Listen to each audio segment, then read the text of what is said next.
aos nossos irmãos, ora moradores de rua. Também levamos roupas, agasalhos, cobertores, calçados, isso tudo para chegarmos até esses nossos irmãos. Vemos suas necessidades e levamos aqueles que desejam um novo recomeço para abrigos e lá sim iniciarem seu processo de desintoxicação dos vícios como o alcoolismo e drogadição como cocaína, crack, cola e etc. Após sua internação, fazemos o acompanhamento ao longo desse processo, assistindo-os com o pão material e o espiritual, através de visitas periódicas. Um pouco antes de saírem dos abrigos, buscamos encaminhá-los para um trabalho, pagamos o primeiro ou o segundo aluguel de um quarto e os montamos com o necessário, como cama, geladeira, fogão e etc. Como auxílio importante nessa jornada, na busca da sua dignidade humana, passam a ser frequentadores dos AAs e dos NAs, além das palestras e do Seara de Luz daqui do SEJA. Também pagamos as passagens para aqueles que queiram retornar às suas famílias e morar em algum outro estado desta pátria do Evangelho. Qualquer lugar é melhor que a rua. Por isso tudo, pedimos a sua colaboração e participação neste trabalho de amor. Seja uma engrenagem importante nesse processo. Para isso, basta levar um isopor para casa, confeccionar deliciosas quentinhas e entregá-las nas segundas-feiras de 18h30 a 19h30 para irem aquecidas. Na maioria das vezes, essas quentinhas, cheias de amor, serão a única refeição desses nossos irmãos, ora moradores de rua. Em cada isopor tem a receita e as embalagens das quentinhas. E como dizia o Betinho, a fome não pode esperar. Seja um voluntário do amor. Leve um isopor para casa, gere um sorriso de gratidão e acenda a luz do Evangelho em seu coração. Junte-se a nós!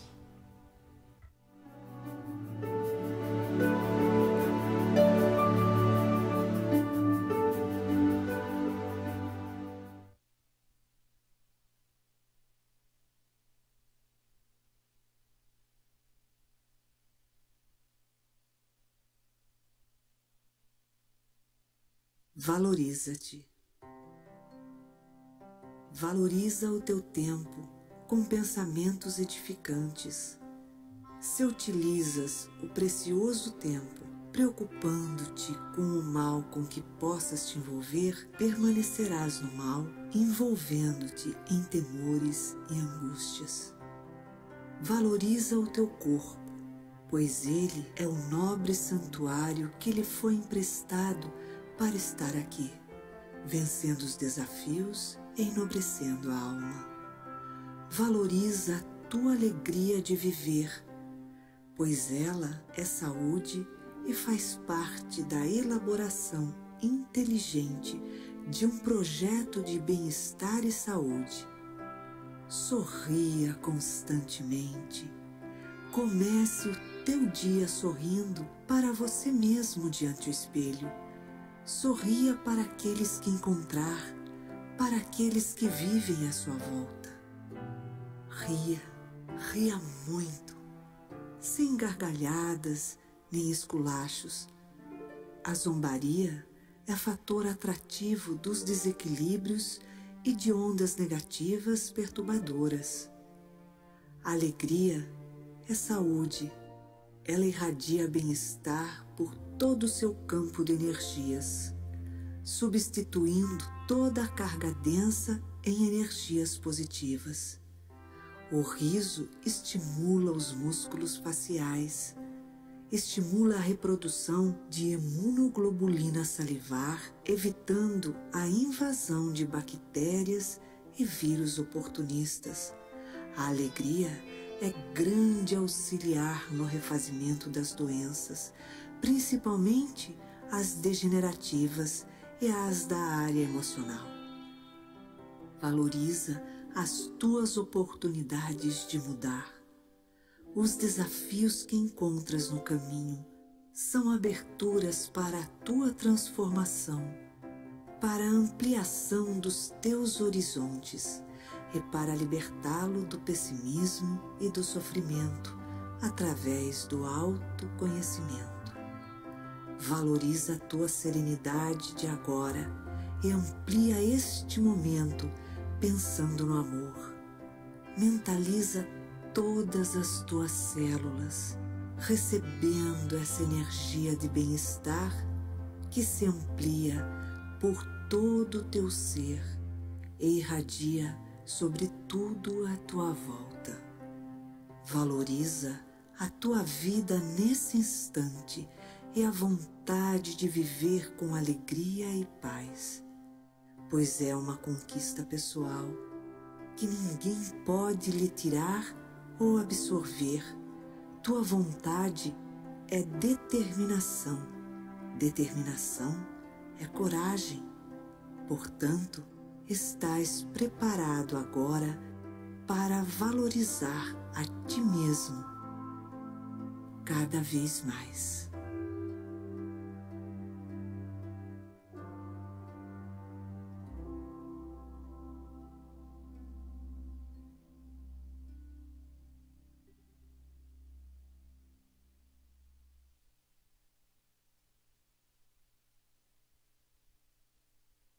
Situações difíceis.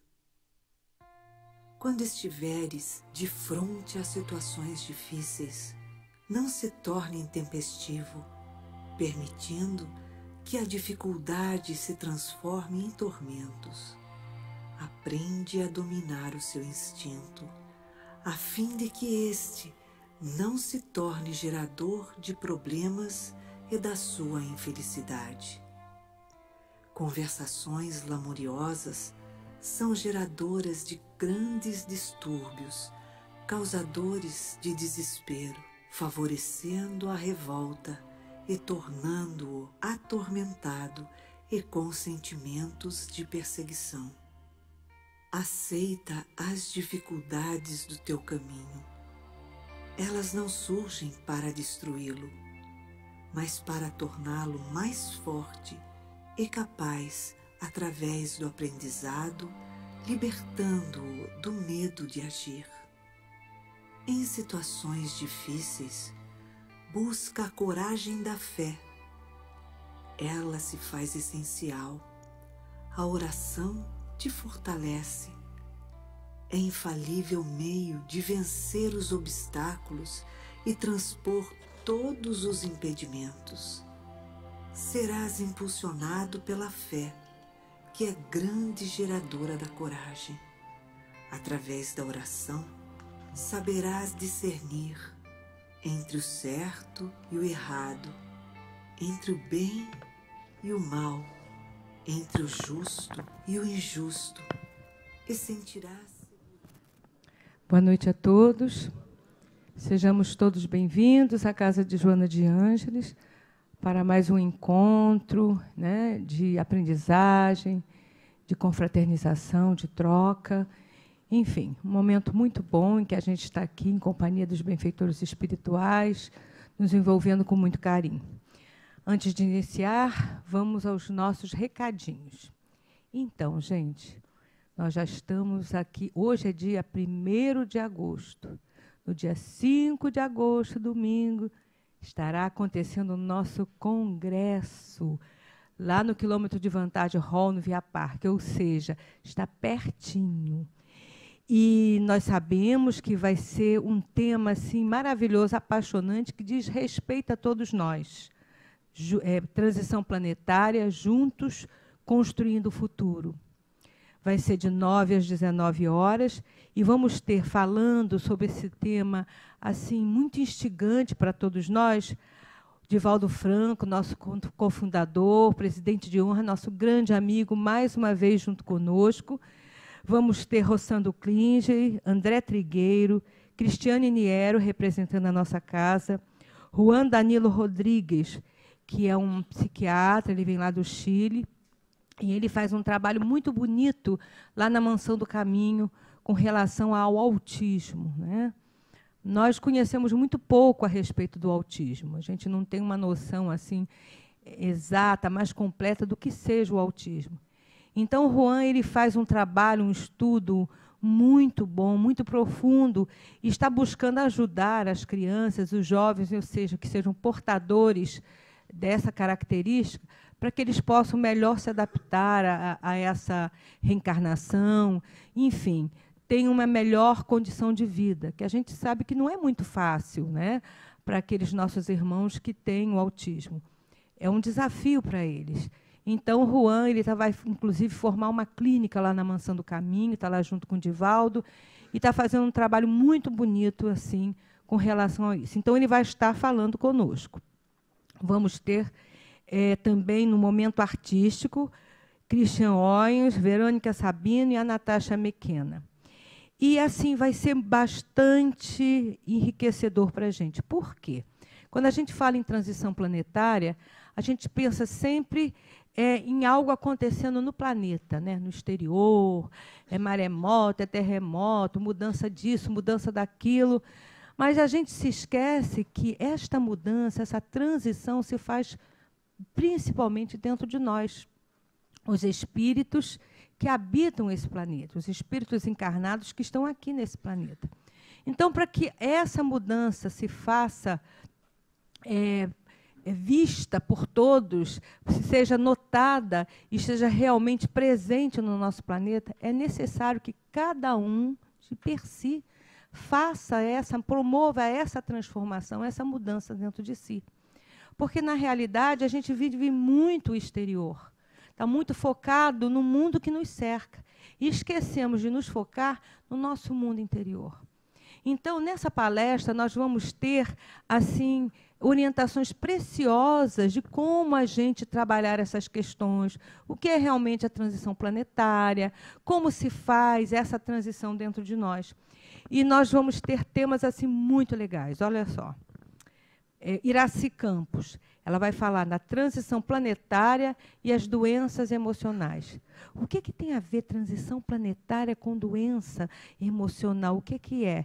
Então, a gente sabe que nós estamos vivendo uma época em que as dificuldades emocionais estão por aí, né? Trazendo muita dor, trazendo muito desconforto. E como a gente vai lidar com isso? Por que isso está presente? Então, através da palestra da Iraci, nós vamos ter acesso a isso. Nós também vamos ter André Trigueiro falando do compromisso de cada um na transição planetária. A nossa responsabilidade de cada um de nós. O Juan Danilo falando do autismo na visão espírita. Divaldo vai falar da transição planetária entendendo os comprometimentos do passado. Roçando Klinge, a minha contribuição para o novo tempo. O que é que eu posso fazer? Né? Cris está falando da busca de si mesmo. Enfim, gente, e a gente vai ter um momento muito especial. Então, vai ser assim, muito enriquecedor para a gente, para que realmente façamos a nossa parte nessa transição que se faz presente e necessária, né, não só no nosso planeta, mas na nossa humanidade. E eu vou falar com vocês rapidinho também que nós estamos precisando da ajuda de vocês com relação à nossa cesta básica, né? A nossa obra social Mãos Unidas, que atende a muitas famílias em condições abaixo da linha da pobreza. A verdade é essa. São mães com um monte de filhos, sem qualificação para poder arranjar um emprego que lhe assine a carteira, que lhe dê um salário digno, e aquele monte de filho, né? Então, o que acontece? Essas mães ficam numa situação muito difícil. E a nossa casa, então, se propõe a dar o apoio a essas famílias, porque é isso que o Evangelho nos convida a fazer. Então, a gente tem a cesta básica para justamente ajudar um pouco, né, a essas crianças, a essas mães. E nós estamos precisando de leitinho, que está bem dizendo fim, sustagem, arroz, café e sardinha.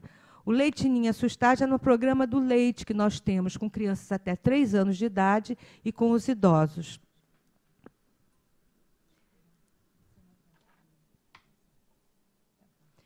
Então, gente, a gente pede a ajuda de todos vocês nesse sentido, porque é por isso que a nossa obra social chama-se Mãos Unidas. todos juntos, né, para fazer essa modificação na vida dos nossos irmãos, que com certeza vão estar com seus corações cheios de gratidão.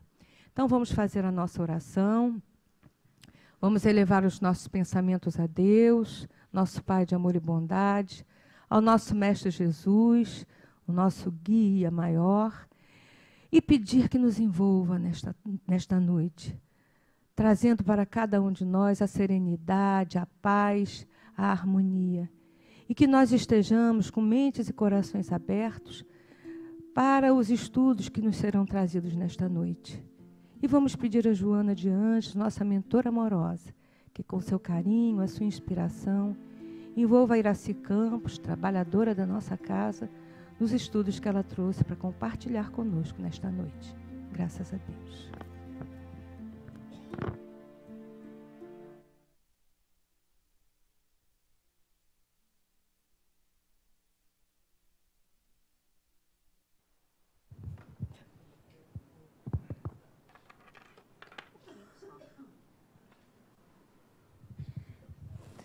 Boa noite a todos.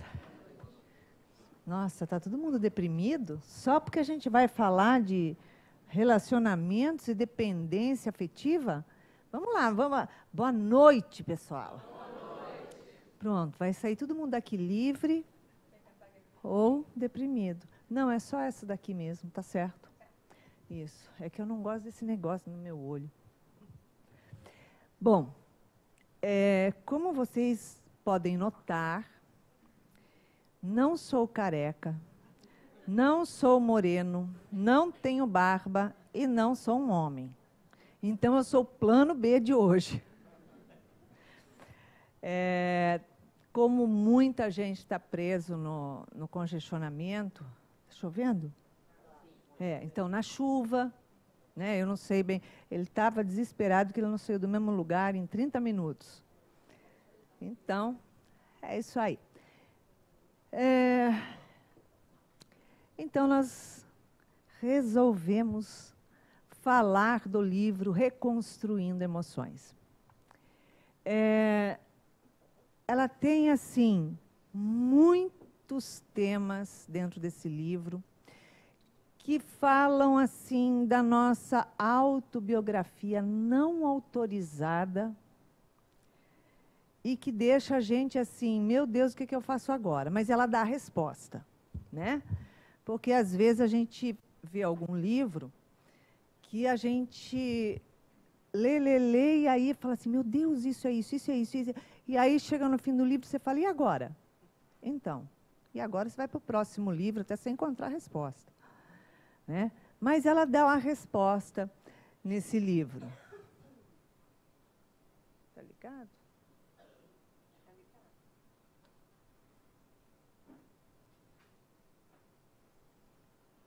Tá. Pronto. Então, a doutora Anise vem falando dos relacionamentos afetivos. Muitas vezes, antes de trazer um pouquinho disso, a gente tem pessoas próximas da gente, ou até mesmo a nossa relação, né, com a esposa, o marido, ou os filhos, ou os nossos pais, que tem uma dependência enorme. Ou seja, aquela pessoa não faz nada sem o outro. Mas não no sentido de companheirismo, de construção. É porque se eu fizer, ou o outro for fazer alguma coisa sem mim, eu morro. Eu vou me sentir excluída, abandonado. Eu vou me sentir, né? Da mesma forma que a gente percebe, muitas vezes, relacionamentos onde o marido vive pendurado na barra da saia da mamãe. Ou a esposa vive pendurada na barra da calça do papai. E aí você olha, você fala assim, olha só, a nossa casa é aqui. Hoje, eu sou sua família. Os pais são familiares agora. E a gente, muitas vezes, tem uma dependência do parceiro, assim, numa profundidade tão grande que a pessoa diz assim, você é a minha felicidade. Só você pode me fazer feliz. Então, na verdade, isso acaba sendo uma substituição de valores. Porque quando a gente diz para o outro que só o outro pode fazer a gente feliz, é porque a gente não se conhece, não fez um mergulho, não fez o autoconhecimento. E um pouquinho pior que isso. Como é que uma pessoa tem a insanidade de pegar a sua felicidade e colocar na mão do outro? E ainda dizer assim, só você pode me fazer feliz.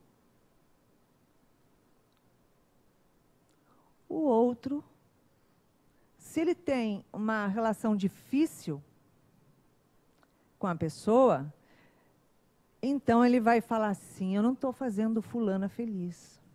Ele pode desenvolver a culpa e tantas outras situações. Se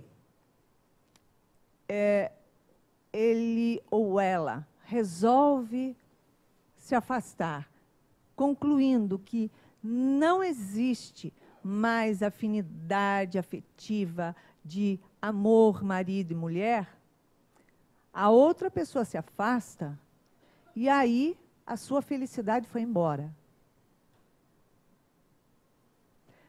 Ou se Deus fosse realmente injusto e falasse assim, filho, você vai nascer nessa encarnação, mas a fulana que vai te fazer feliz. A sua felicidade está na mão de outra pessoa, você não tem controle sobre isso. Mas essa pessoa desencarna jovem, você vai viver 90 anos. Pergunta, que injustiça seria essa desse pai de colocar uma pessoa para viver lá 90 anos e a felicidade dessa pessoa desencarnou aos 10 anos?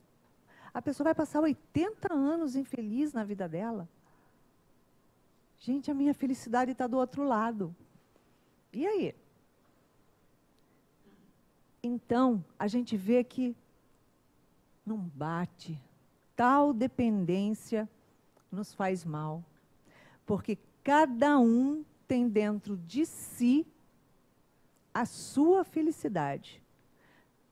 Mas precisa fazer o autoconhecimento, o mergulho interior para poder vivenciá-la verdadeiramente todos os dias. Então, onde é que começa essa dependência afetiva? Como tem situações que a pessoa se casa, mas não consegue desgrudar ou do pai ou da mãe. É uma ligação tão grande, fala assim, ai, mas eu e minha mãe somos tão apegadas, eu e meu pai somos tão apegados, somos assim, ó. Olha só, pai é pai, mãe é mãe, e você é filho ou filha. Ponto. E a gente tem que vivenciar uma relação de pais e filhos. Sermos filhos e termos a consciência que somos filhos ou pais. E aí o que acontece? A pessoa faz uma transferência na vida dela e ela passa a ter aquele parceiro ou aquela parceira numa substituição dos seus afetos paternos. Ou seja, aquela pessoa passa a chamar a sua parceira de mãezinha.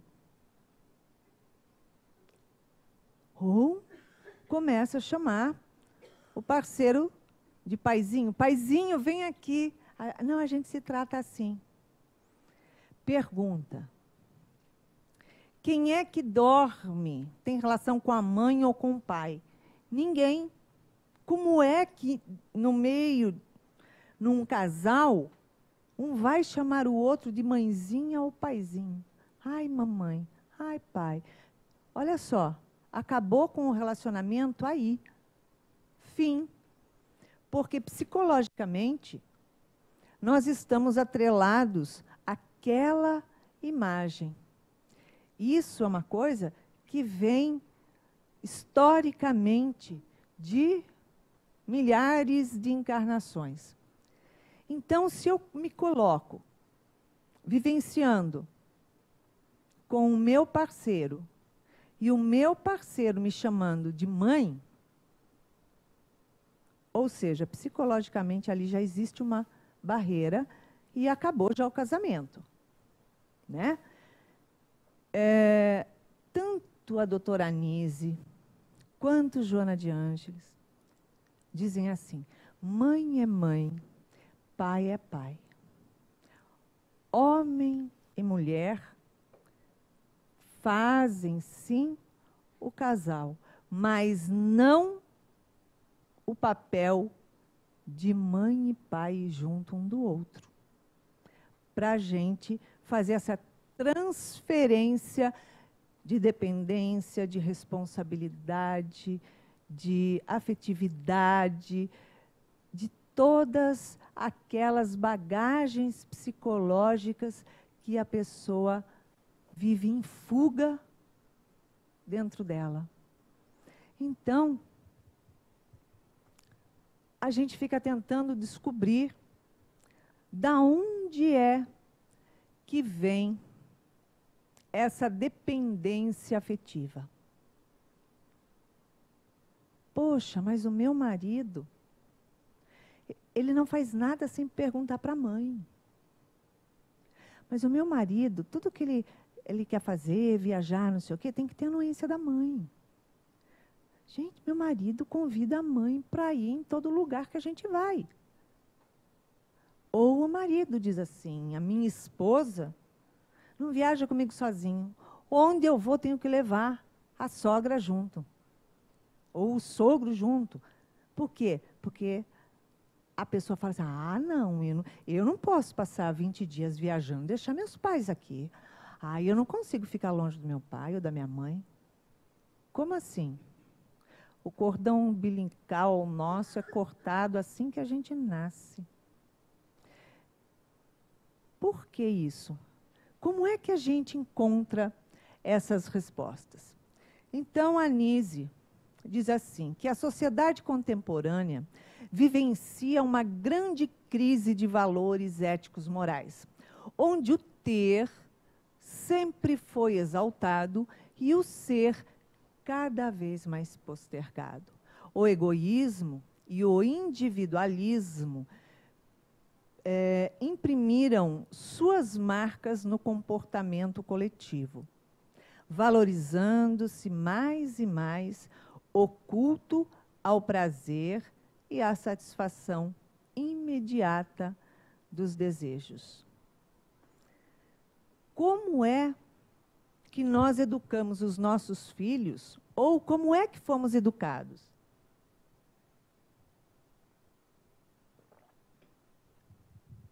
Algumas pessoas vão dizer assim: ah, meus pais me ensinaram a ser independente logo que eu entrei na adolescência, ou em plena adolescência. Ah, eu fui trabalhar e não dependi mais dos meus pais. Outros: ai, meu filho tem 18 anos, mas, olha, eu tenho que levar ele até ali no shopping. Porque imagina que ele pode ir sozinho. Ou imagina que ele pode tomar um ônibus. tomar um Uber, um táxi, ir com um amigo. Então, eu tenho que levar e buscar de tudo. Mas não pensando no conforto, mas pensando em estar ali, inconscientemente, naquele domínio da relação. E dentro disso que ela fala, do individualismo, da busca do ter e do ser, nós buscamos proporcionar aos nossos filhos, ou os nossos pais proporcionaram para a gente, simplesmente a gente ter e ter e ter. A frase mais ouvida é assim, não, eu quero dar para os meus filhos tudo aquilo que eu não tive. Eu quero que meus filhos tenham uma educação completamente diferente dessa que eu fui educada. Porque meus pais não souberam me educar. Ou ainda, não, para os meus filhos tudo. O que eu puder fazer por eles, eu faço. A gente só não complementa, incluindo fazê-los fracassados, infelizes, incompetentes. Porque tudo aquilo que a gente faz pelo outro, a gente não deixa o outro passar experiência de aprender, de crescer, de fazer. A gente só aprende as coisas na vida através do treinamento, através da experiência. E a doutora Anise continua assim. A base fundamental da educação, ela é constituída na infância, pois é essencial para uma estrutura psicológica adulta saudável e uma formação emocional equilibrada e independente. Iraci, então você está dizendo que eu fui educada errada. Pode ser? Sim. Como pode ser muito mais. Eu exigi dos meus pais tanto, e os meus pais não disseram a palavrinha educadora para mim. Não, isso não pode, isso não é assim, isso você não faz. Lá você não vai explicar, claro, o motivo. Conversar, dialogar, mas impor, sim, a bênção que recebemos nas mãos de ser os educadores dos nossos filhos.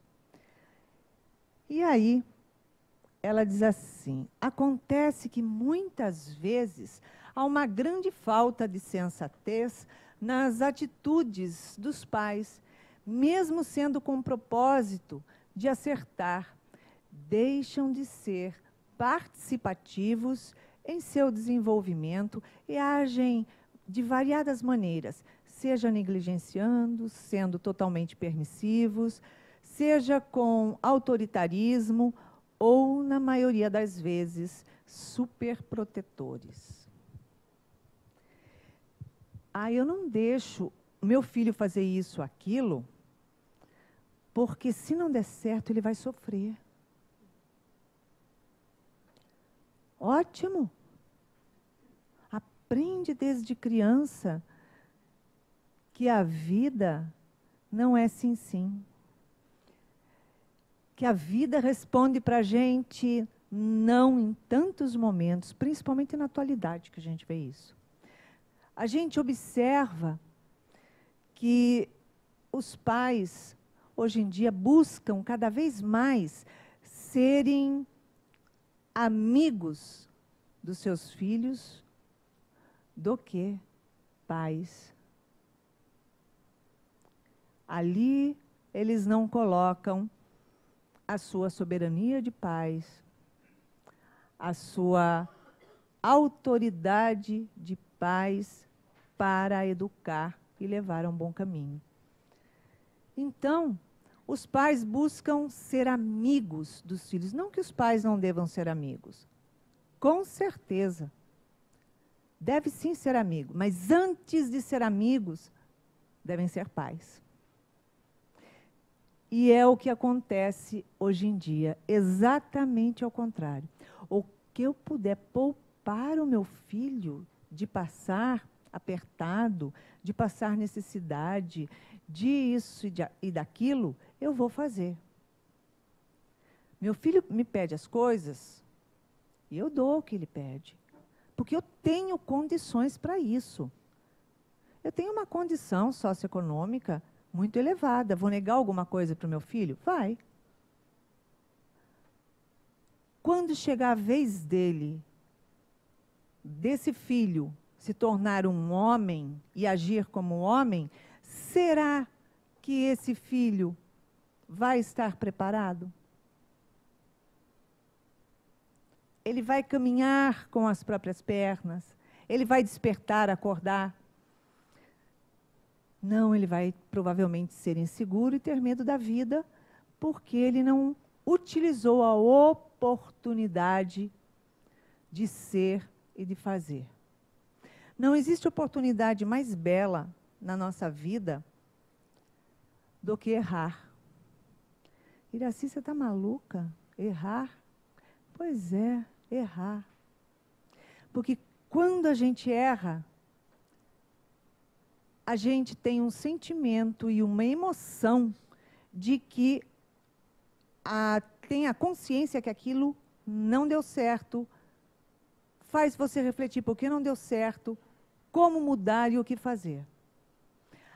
A próxima vez que você for fazer, você já sabe o que não quer, o que não dá certo e como não é. E você, obviamente, eu acho que o povo está com um pouco de calor, tá? Precisava refrescar o ar. Então, o que acontece? As pessoas buscam, nesse momento, fazer com que os seus filhos sejam poupados de tudo que ele vai fazer, de todas as escolhas. Onde está o preparo da vida? Se eu sei que aquilo que eu passei não deu certo, então eu já sei todos os passos que eu dei, as escolhas que eu fiz, que me levaram àquela situação onde não deu certo. O fato da gente não acertar não significa que estamos sendo derrotados, não significa que estamos sendo fracassados. De jeito nenhum. Significa que estamos amadurecendo através de uma nova oportunidade, porque tudo que nós fizermos na vida, nós faremos com certeza mais de uma vez. Se você acerta, você passa pela prova dos 9 depois. Será que acertou porque... ou porque aquilo a pessoa já assimilou, está dentro dela? E é assim que a gente vai entendendo como é que a gente amadurece. Através dos erros, dos acertos, das escolhas.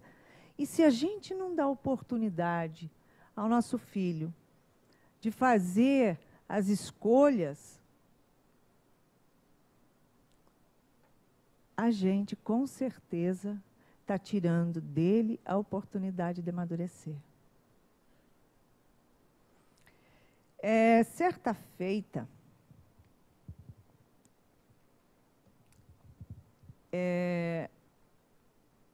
minha filha devia ter uns, acho que 15 anos, 16, não me lembro muito, guardar a data.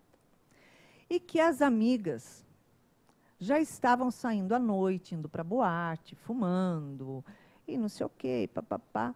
E ela veio um dia, chegou em casa e falou assim, mãe, eu quero, eu não lembro nem o nome da boate que era. Eu quero ir na boate com as minhas amigas, que elas vão, não sei o que. Eu falei, peraí, quer ir onde? Não, porque minhas amigas vão, porque não sei o que. Eu falei assim, elas vão? Eu falei, mas não entra, né? Elas não têm a sua idade? Tem, então elas não entram. Não, mas elas têm documento, que aí elas mostram lá que entra. Eu falei, já tem documento falsificado? Ela falou, tem, mãe, todo mundo entra. Eu falei, que legal, né? Gente, arrasou isso. Eu falei, vamos lá no computador, mamãe vai fazer para você uma identidade falsificada. Mãe, você vai? Eu falei, vou. Não é isso? E ela foi pilhadona sentar ao meu lado no computador. Eu nem sei fazer isso. Eu não sei mexer no computador direito até hoje. Mas eu comecei a conversar com ela, dialogar com ela. Quais eram as possibilidades de acontecimentos bons e ruins que ela poderia enfrentar dentro daquela boate? Tanto de bebida, quanto com droga, quanto de sedução, quanto de tudo. Você antecipar um tempo na tua vida. E fui mostrando uma série de coisas, explicando a abordagem de uma pessoa mais velha, qual era a intenção, os meios que a pessoa chegam, não sei o quê. E eu fui. E o papo estava interessante, estava ótimo. E eu fui até as responsabilidades que temos fazendo falsificação de documentos. E aí fui, né? Porque quem falsificou foi seu pai? Pois é, seu pai pode ser preso. Isso acontece assim, assim, assim, assim. A mãe pode passar por isso. Imagina que vexame, que situação. Se acontece alguma coisa de algum filho menor ter alguma atitude errada, aqui no nosso país, são os pais que respondem.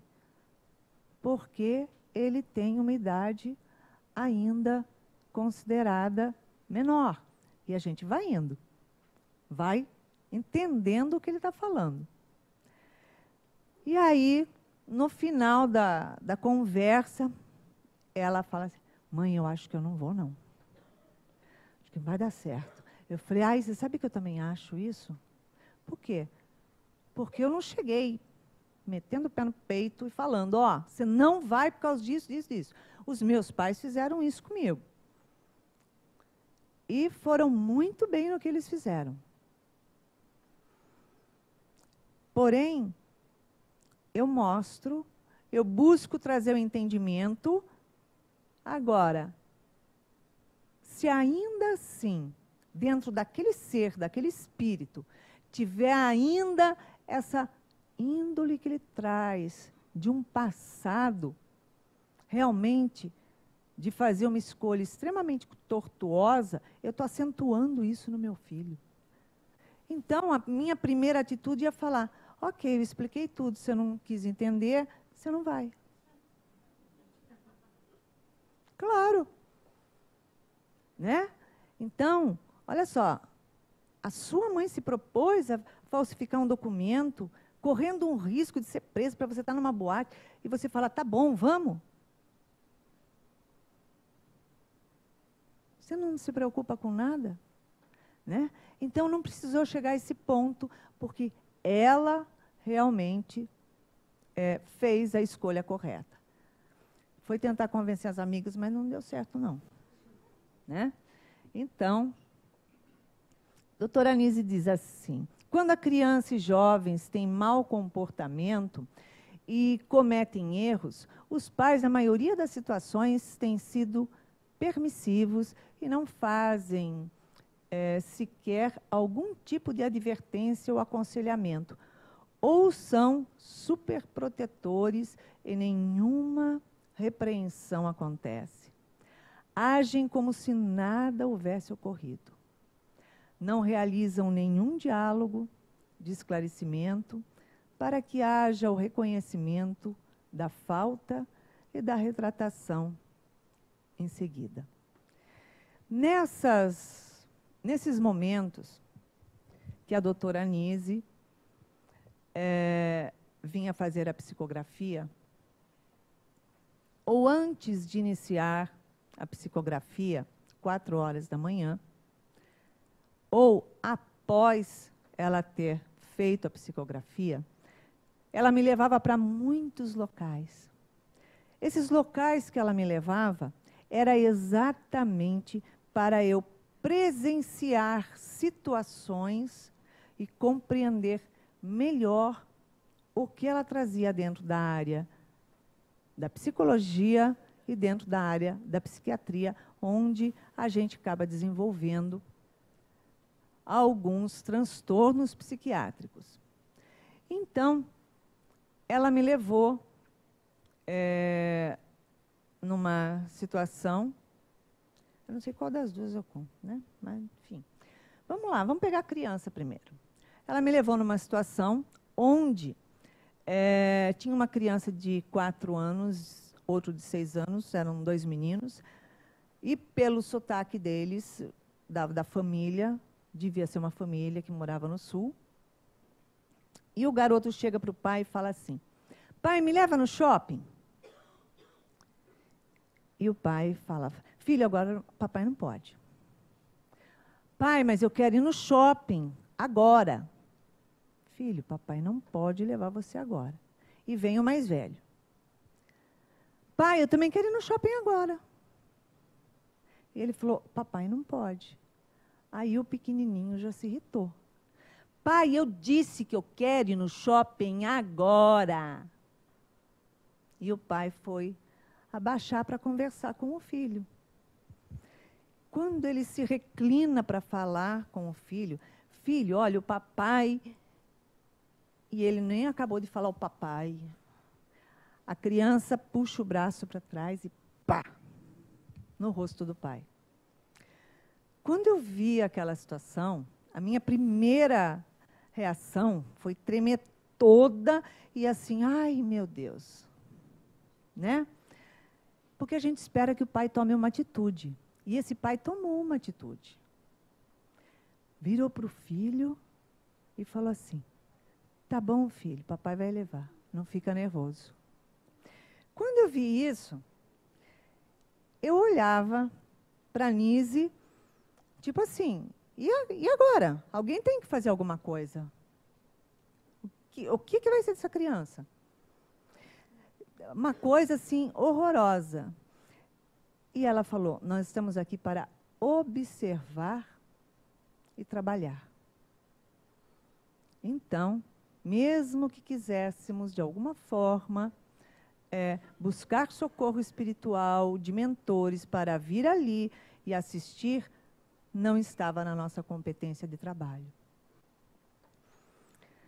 Eu, naquele momento, assim, eu falei: deixa essa criança comigo uma semana. Minha só. Não sei se vai ser bom para ela, mas para mim ia ser ótimo. Né? E uma outra situação que aconteceu era um adolescente, pelo jeitinho de falar, devia ser na cidade de São Paulo, e o rapaz devia ter em torno, acho que entre 17, 18 para 19, alguma coisa assim no máximo. E ele ficava em casa, ele ficava sempre fechado no quarto, fazendo tudo o que ele queria. Então, lá ele tinha tudo à disposição.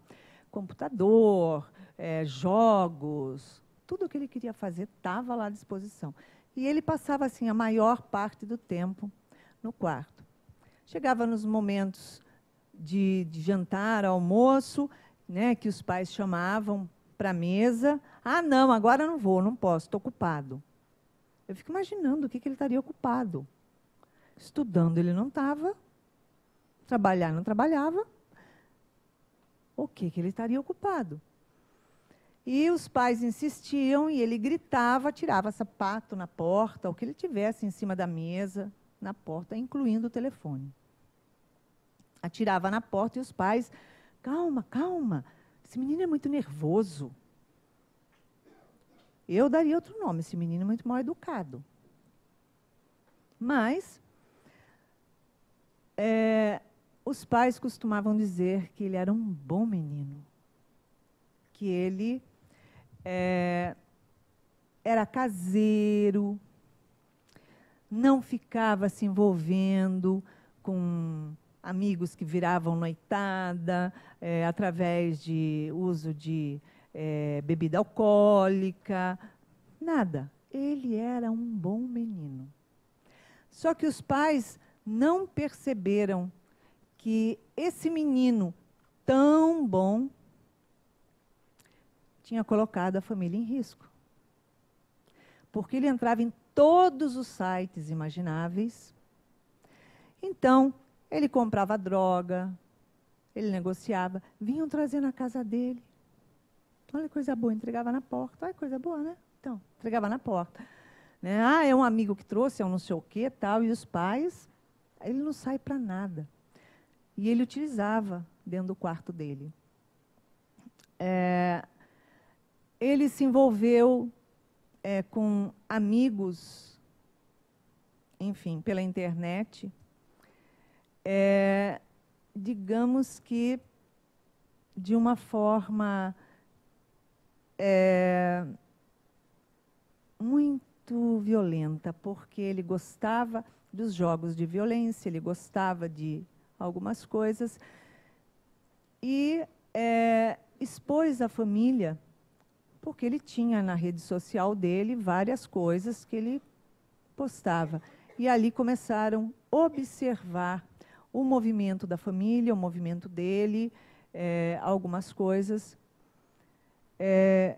E esse pai foi sequestrado. Esse pai foi sequestrado e, na situação do sequestro, o pai passou pela situação de tortura que ele fazia nos jogos. Então, tinham os jogos, as agressões, as situações de lutas marciais e muitas coisas.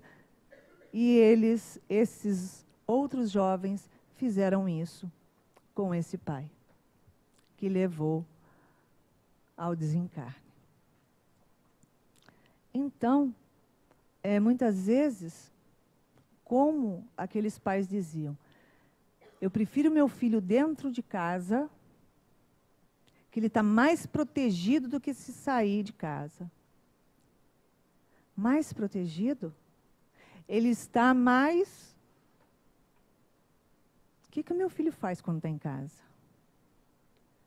Então, muitas vezes, nós notamos pais que não se incomodam, que não vão olhar. Não sabe o que o filho faz no computador, não sabe o que ele faz no telefone, com quem ele fala, o que ele está fazendo. Ele expôs a família em situações gravíssimas de risco. Tinham mais coisas que eram internacionais, mas a doutora Anise me levou para acompanhar o caso até aí. Esse filho desenvolveu inúmeros transtornos, né, depressão e várias coisas, e a mãe não entendia como que tinha acontecido aquela situação com o pai, como é que alguém sabia aquilo da família, né, para poder agir daquela forma. Então, ou seja, muitas vezes a gente acha que o fato dos nossos filhos estarem fechados dentro dos seus quartos, dentro da nossa casa, estamos todos protegidos. Muito pelo contrário. Ele está, muitas vezes, expondo a família. Então, a gente deve saber o que ele está fazendo. Conversar, olhar, inúmeras situações. Tem jovens que entram nos sites para ajudar a divulgar e estimular o suicídio. Então, tem inúmeras situações. E os pais só acabam descobrindo quando acontece alguma coisa. a gente percebe em muitas situações a quantidade de suicídio que tem havido em todos os locais, principalmente no nosso país. E a quantidade de jovens que estão fazendo isso, que estão em depressão, que estão em sofrimento, e muitas vezes os pais não percebem.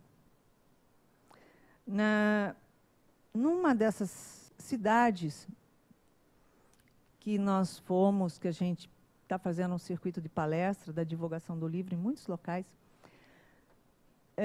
tem jovens que vêm para a fila de autógrafo. E num desses locais, uma jovem, uma menina linda, linda, linda, linda, uma gracinha, toda arrumadinha, sorridente, produzida, estava na fila do autógrafo, chegou do meu lado. Ai, posso tirar uma foto com você? Você é tão bonita, não sei o quê, sorrindo, brincando. Falei, claro, querida, tirou foto e tal. E ela sorria, conversava. Quando eu estava fazendo o autógrafo dela, ela diz assim para mim, posso te fazer uma pergunta? Falei, pode, claro. Como é que a gente faz quando a gente percebe que a gente está num grau da depressão que a gente só pensa em suicídio? Quando ela falou isso, eu parei a fila toda de autógrafo e fui conversar com ela. Buscar trazer a lucidez, trazer ela à vida. Você olha e aquela mãe, aquele pai, provavelmente não tinham percebido. E isso é normal. Porque muitas vezes os pais buscam não falar, não abordar determinados assuntos com seus filhos, exatamente de medo de estimular. Imagina, se eu falo sobre isso, eu vou estar dando um alerta, ó só. Às vezes nem passa isso pela cabeça e eu estou criando. Não, não é isso. Nós devemos falar claramente com os nossos filhos. Isso é muito, mas muito importante. Essa menina tinha uma depressão imensa, tinha um sofrimento constante e os pais não sabiam. Ela nunca teve a liberdade de dizer para os pais. Então, a gente vê muitas situações que mexem com a gente muito no nosso dia a dia. Porque nós começamos a fazer tantas voltas na nossa vida de substituição de valores, de troca de posições. E a liberdade que se tem hoje em dia, que não é a visão de liberdade, ao contrário, liberalidade, é muito diferente do sentido verdadeiro da liberdade. A liberdade, a pessoa acredita que é sair, poder fazer o que quiser, na noitada, beber, pegar o carro, usar o carro do pai, da mãe, não sei o quê. É menor, mas não tem problema, eu sou bom nisso, eu dirijo muito bem. E aí vai, a gente vê tantas insanidades. Liberdade é não censurar o filho, é deixar ele ter as escolhas. Filho, vamos para o centro. Não, não gosto disso, não vou não quero. Quantos anos tem? 7, 6, 5, 12. Aos pais cabem educar, não a escola. Então, nesse momento, eu vou usar minha autoridade, sim, de mãe, de pai, falar, olha só, mamãe não está te dando uma opção de escolher ou não. Mamãe está dizendo que você vai. Mas eu não quero. Mamãe não perguntou. Quando a gente voltar, a gente conversa. Simples assim. O jovem, ele arruma todas as desculpas. E eu, como jovem, também fiz isso. Porque eu ia com a minha mãe todos os dias no centro. Ou melhor, noites. Porque estudava. Enfim. E tinham reuniões que eu não gostava de ir. E eu tinha que ir com ela para não ficar em casa sozinha. Então, eu inventava as desculpas que eu podia para atrasar ela. Tinha coisa que eu não gostava de comer e que ela falava que era necessário, que eu precisava, que eu tinha que comer. Então, eu falei, se eu comer aquilo, eu vou agradar ela. Então, quando chegar na hora de sair, eu vou falar assim, mãe, eu quero comer. Era feijão, gente. Minha mãe falou, você quer comer feijão? Eu falei, eu quero, estou morrendo de vontade, mãe. Você não fala que é necessário, que eu preciso, que não sei o quê? Fala. Ah, você quer? Ela pôs um pratinho de feijão.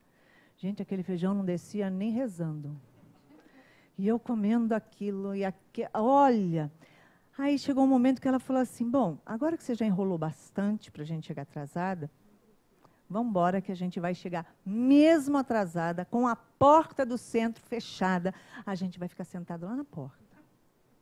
Gente, eu fiquei arrasada naquele momento, eu deprimi, porque o centro era longe pra caramba, cidade de Indaiatuba, tinha que andar a pé, atravessava a cidade, e você chegava lá, estava fechado, porque tem horário e a porta fechava. E ela me fez ficar sentada lá fora, naquele frio, junto com ela. Não quis mais saber de comer feijão. Aí, no dia seguinte, ela falou, olha, como você não teve tempo de comer feijão do jeito que você queria ontem, porque nós estávamos atrasadas, eu vou colocar um pratinho de feijão para você comer. Gente, eu aprendi a lição. Né? Então, quer dizer, tem inúmeras coisas que a gente utiliza para fugir daquilo. E os pais, ou eles educam, não, sim, sim, ou eles deixam a vida dar tapa na cara. Porque quando a gente diz não aos nossos filhos, a gente não está dizendo não para castigar, por raiva, por vingança, por picuinha. Quando a gente diz não para o nosso filho, é para ajudá-lo a crescer, a amadurecer, a discernir o certo do errado e, principalmente, compreender que a vida não faz nossos caprichos, não realiza as nossas vontades e não serve simplesmente para nos dar prazer. Se dentro da minha casa eu faço isso com meus filhos, quando ele crescer, ao invés de se tornar um homem, uma grande mulher, vai se tornar alguém inseguro, com medo e fazendo as coisas sem o menor limite. E a vida, quando nós passamos do limite, a vida vem e enquadra. Querendo ou não, a gente é enquadrado ali. E a vida diz não para a gente com tapa na cara. E dói muito mais do que se a gente tivesse dito não quando os filhos estavam em casa. Para os meus filhos eu eduquei. Ai, mãe, quero não sei o quê, que presente, quero um brinquedo. Agora não é época. Ah, mas eu quero, porque eu quero. Ok. Mas a mamãe não pode dar agora. E não. Vai aprender a aguardar e chegar na hora. Ai, mas meu filho fica ansioso. Gente, eu nunca ouvi dizer, em todo histórico mundial médico, que alguém tenha morrido de ansiedade. Não morre. Então, a gente vê assim uma série de coisas que a gente vê que, ao invés de amadurecer, a gente ajuda eles a se acomodarem numa zona de conforto e se tornarem mais dependentes. Nunca é tarde para começar. Tenha certeza disso. Porque muitas vezes os pais falam assim, mas eu permiti que o meu filho fizesse isso a vida inteira, que a minha filha não sei o quê a vida inteira. Agora eu vou dizer, não, ela não vai aceitar. Se ela vai aceitar ou não, é um problema íntimo dela. Eu vou dizer não e vou impedir. Simples assim. Por quê? Porque não é legal, não é correto, não dá certo. E vou dizer, olha só, errei na tua educação, porque devia ter te dito não, e fiquei com dó. Achei que era amor dizer sim. Então, hoje eu tenho uma outra visão e vou corrigir isso.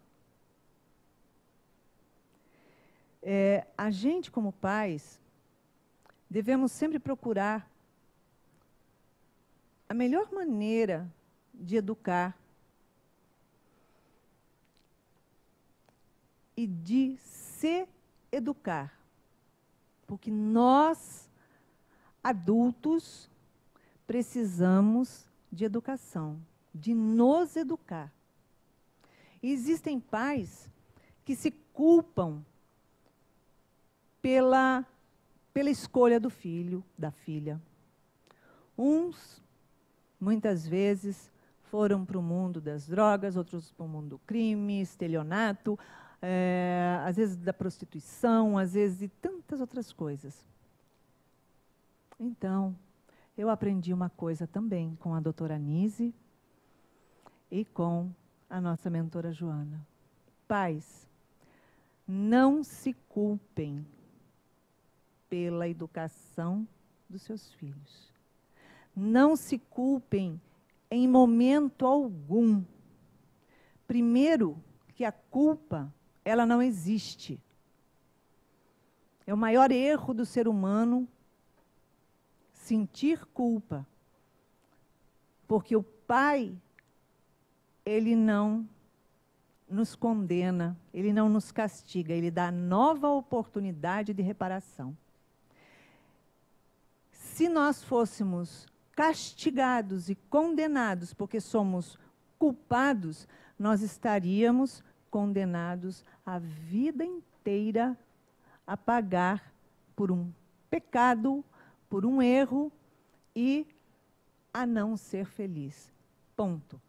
Você está condenado por toda a existência.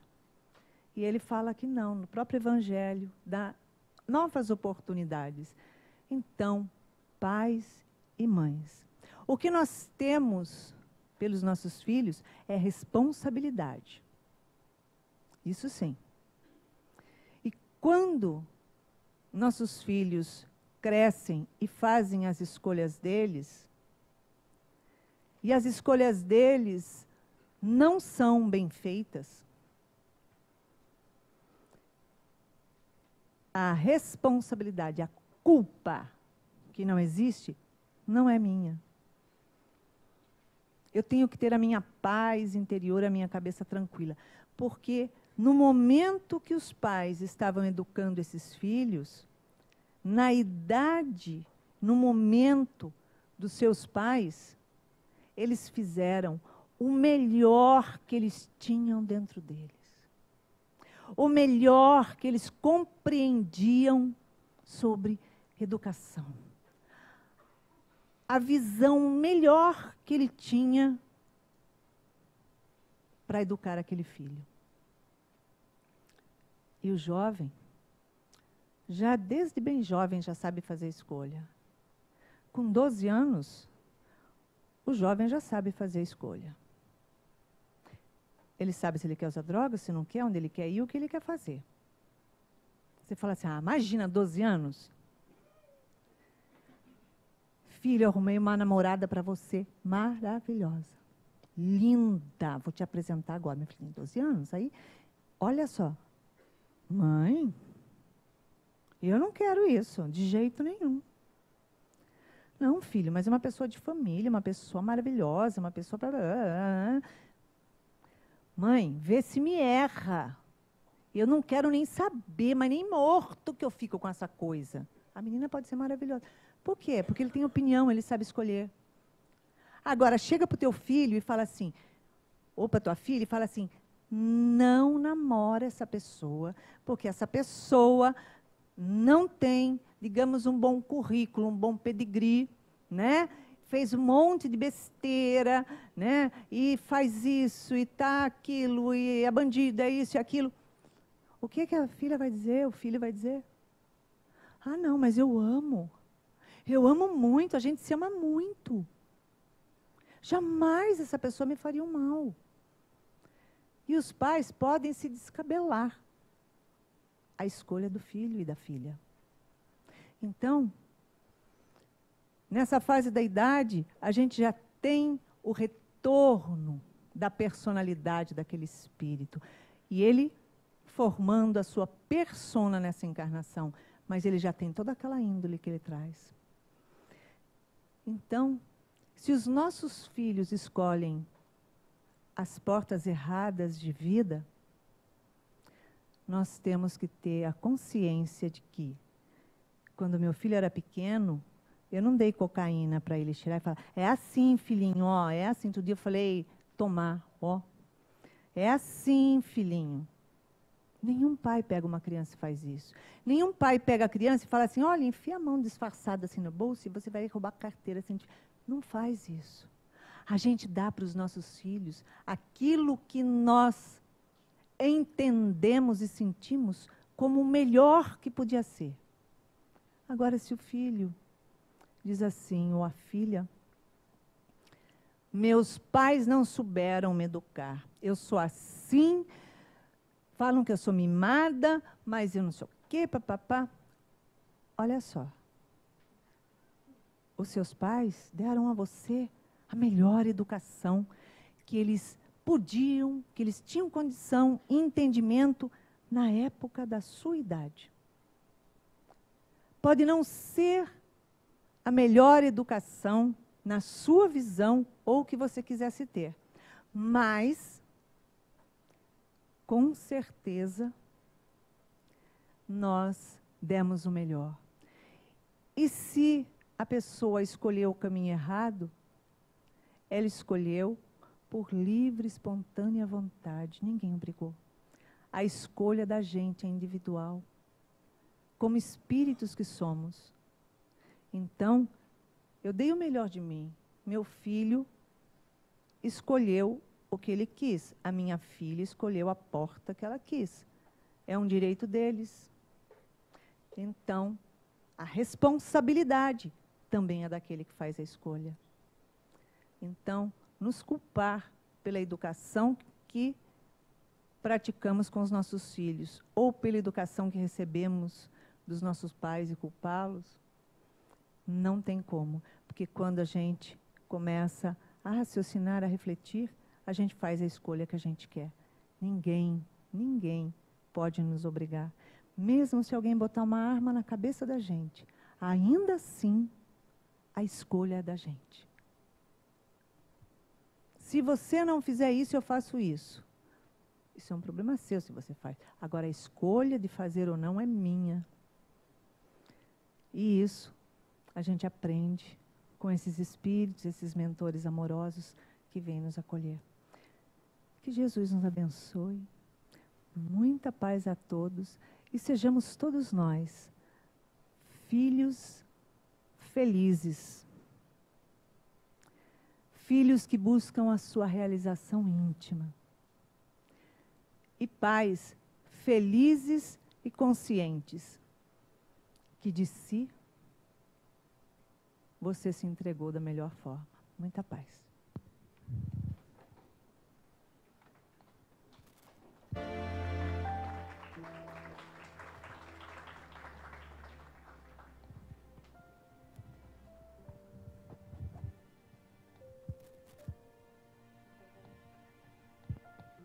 Então vamos nesse momento receber os nossos mentores para o momento do passe. Vamos pedir aos médios para tomar posições. Senhor Jesus, Mestre amoroso, nós te agradecemos, Senhor, pelos momentos que aqui estamos vivendo e te rogamos que esteja com cada um de nós, nos envolvendo, nos incentivando a tomar as melhores decisões de nossa vida, buscando colocar o amor em todas elas, buscando olhar o nosso próximo como gostaríamos de ser olhados.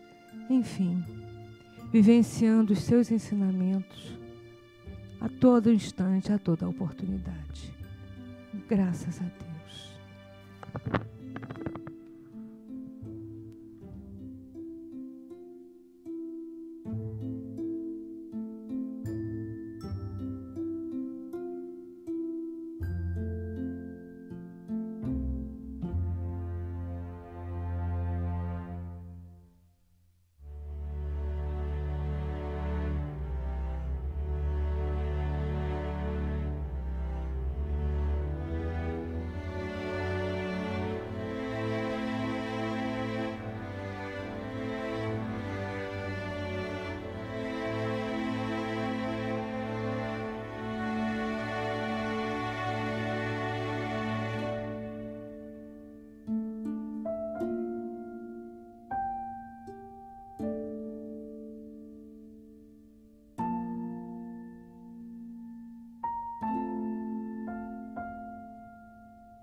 Deus, nosso Pai, de infinito amor e de infinita bondade,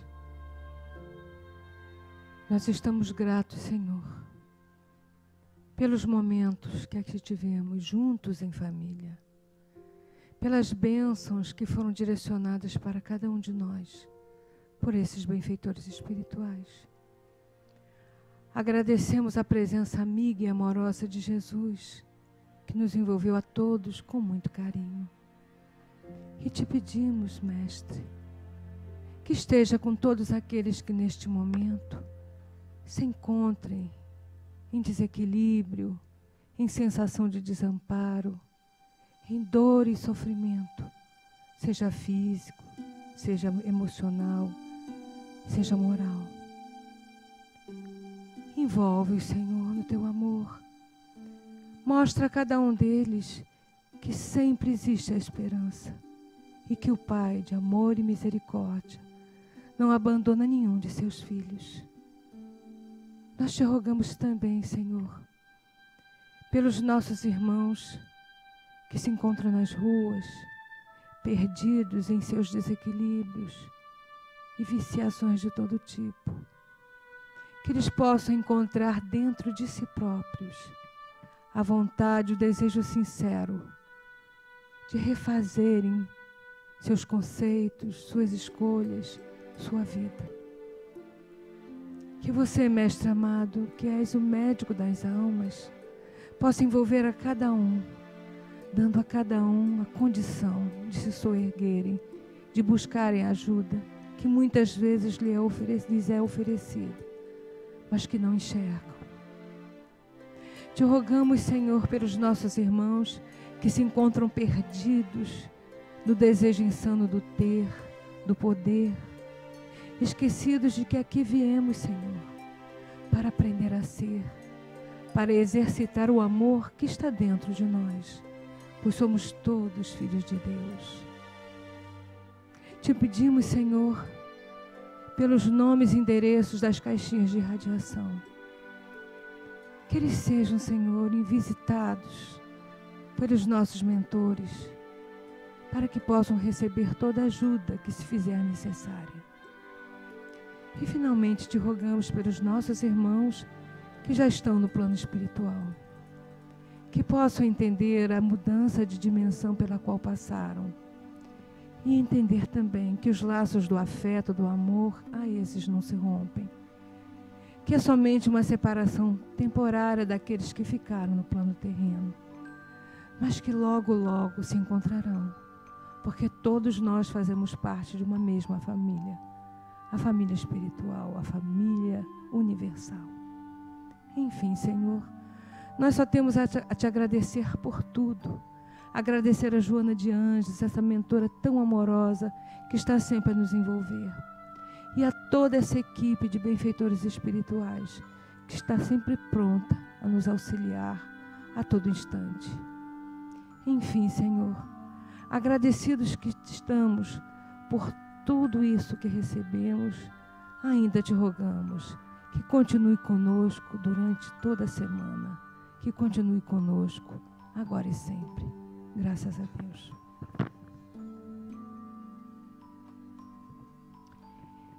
Lembramos aos irmãos que nós temos uma ação entre amigos de uma pasta, eu esqueci o nome da pasta, mas muito linda, agora para o Dia dos Pais. E está lá no caixa os tickets, que é uma forma da gente ajudar a nossa obra social Mãos Unidas. Lá embaixo também no banner estão as necessidades de alimentos para a cesta básica da nossa obra social Mãos Unidas. E aqueles que necessitarem de atendimento fraterno, permaneçam aqui no auditório ou dirijam-se para cá. Vão na paz de Deus, que Jesus os ilumine.